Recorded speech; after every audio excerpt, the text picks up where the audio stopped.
एक फलंदाज 165 धावा करतो. भारत 560 धावांचा डोंगर उभा करतो आणि त्यानंतर एक गोलंदाज इंग्लंडचे तब्बल 6 फलंदाज बाद करतो. हा सामना होता भारताच्या एका जबरदस्त विजयाचा. नमस्कार मित्रांनो, मी अजय. गप्पा क्रिकेटच्या अजय सोबतमध्ये आपले स्वागत. आज आपण पाहणार आहोत भारत आणि इंग्लंड यांच्यातील 1993 दुसरी कसोटी. ही कसोटी झाली होती 11 ते 15 फेब्रुवारी 1993 चेन्नईच्या ए चिदंबरम स्टेडियमवर.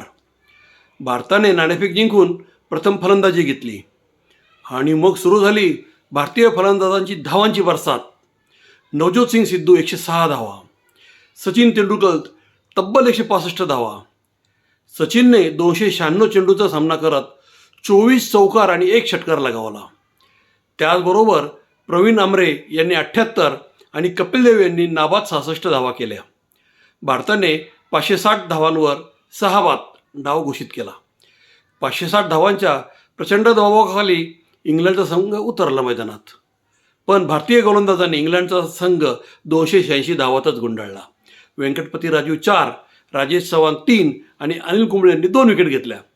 भारताला मिळाली तब्बल 274 धावांची आघाडी आणि इंग्लंडला देण्यात आला फॉलो ऑन.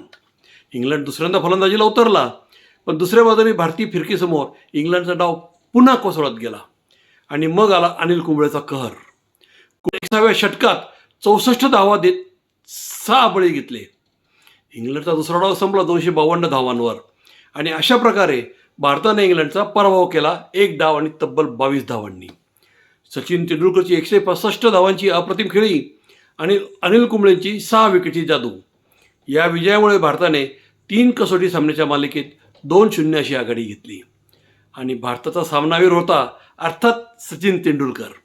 मित्रांनो, 165 धावा करणारा सचिन आणि 6 विकेट घेणारा कुंबळे आणि एका डावाने जिंकणारा भारत, हा होता 1993 चेन्नई कसोटीतील भारताचा शानदार विजय. अशाच ऐतिहासिक क्रिकेट सामन्यासाठी गप्पा क्रिकेटच्या अजय सोबतला नक्की फॉलो करा. धन्यवाद.